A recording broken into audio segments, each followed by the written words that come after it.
Please enjoy Adam the Ant, hero of Insectum Academy, written by Julie Awerkamp and Holly Andreason, illustrated by Jessie Yap.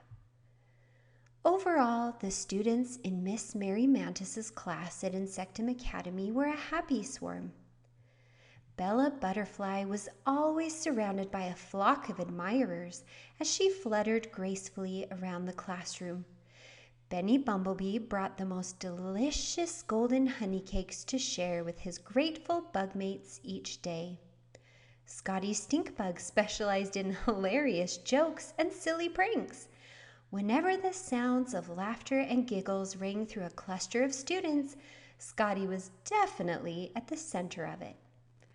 Christy Cricket was tops in music class and could bring even the crankiest old bugs to tears with her chirping melodies. Sammy Spider got chosen first for any sport she played.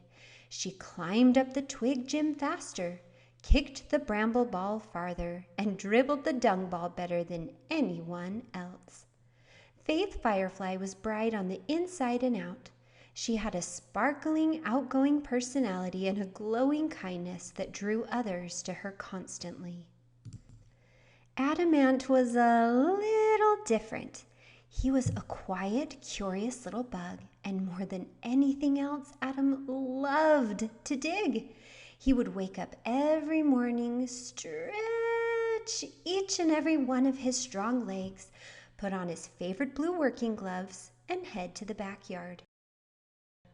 He would spend the day digging deep tunnels, designing intricate canal systems, forming underground cities for his toy trucks, and carving out crevices for his pretend treasure hunts.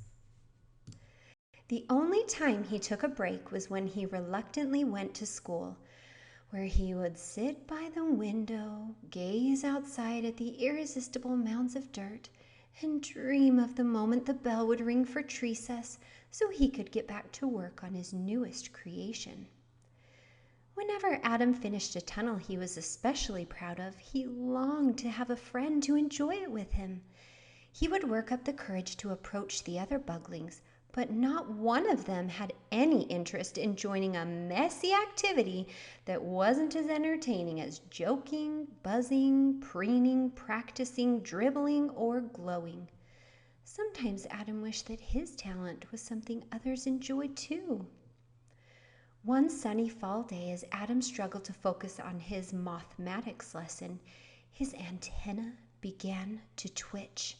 Something wasn't right. He felt a deep rumbling that shook him right down to his thorax. One by one, he saw his bugmates jump to attention. When the entire academy began to shake, Sammy darted to the window and the rest of the bugs scurried over to join her. The buglings were horrified to see the gleaming metal blades of a giant yellow bulldozer leveling everything in its path. It was so near their beloved schoolhouse there was no time to escape. As the machine closed in, they ran and huddled under their desks, tucking their feelers beneath their abdomens.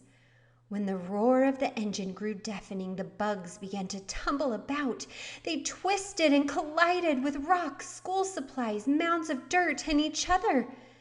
Just when it seemed the ordeal would never end, the quaking stopped, and all was still.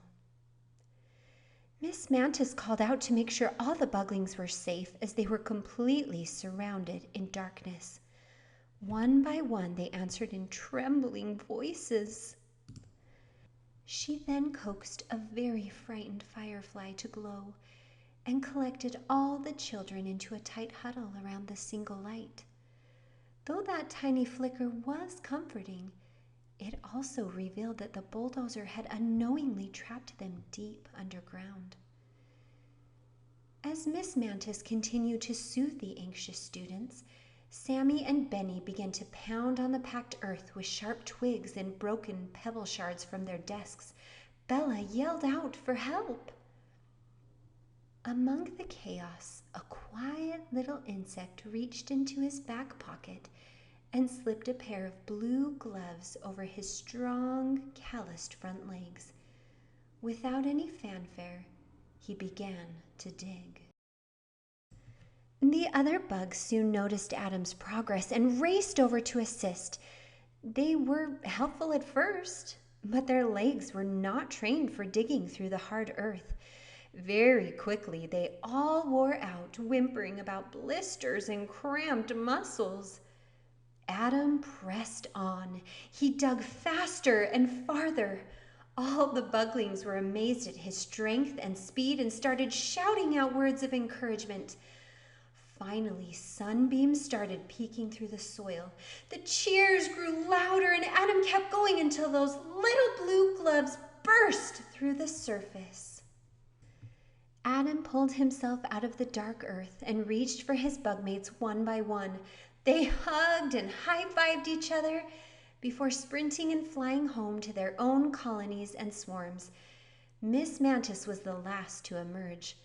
Warm gratitude shone on her face as she reached down and embraced the humble hero before making her own way home. Adam stayed a little while longer, basking in the warm sunshine. He laid back on the soft blades of grass and stared up at the clouds. He had done it! All those solitary hours of digging crevices and canals had saved the entire academy. He had made the best tunnel of his life, and he was proud of himself. Though it took some time, the schoolhouse was rebuilt. However, things were a little different at Insectum Academy now. Bella Butterfly had her admirers. Benny Bumblebee brought the best tasting treats. Scotty Stinkbug held the position of class clown. Christy Cricket played beautiful music. Sammy Spider was chosen first for all the games, and Faith Firefly glowed with kindness. But the strength, character, and talents of the ant who saved the day never went unnoticed again. And every once in a while, all the bugs spent some time digging at tree cess together.